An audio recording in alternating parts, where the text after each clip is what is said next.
وقالت طائفة من أهل الكتاب آمنوا بالذي أنزل على الذين آمنوا وجه النهار، کیا پتہ چلا کچھ دلوں میں حق اندر نہیں جاتا کیونکہ پہلے سے باطل موجود ہے.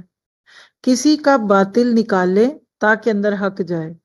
بچوں کو بھی جب سکھاتے ہیں، گھر والوں کو بھی کچھ کہتے ہیں نا، تو پہلے جا کر سمجھیے کہ اس کا کیا مسئلہ ہے.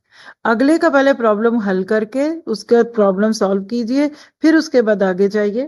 پھر آل عمران 73، قل ان الہدی ہدی اللہ، کیا پیغام ہے کہ ہدایت اللہ کا فضل ہے.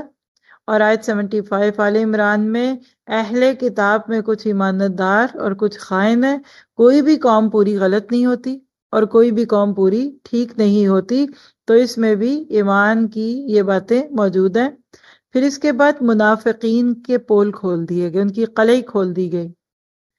کیا پتہ چلا کہ ہر معاشرے میں کچھ نہ کچھ لوگ تو منافق ہوں گے، کیونکہ پانچوں انگلیاں برابر نہیں ہوتی.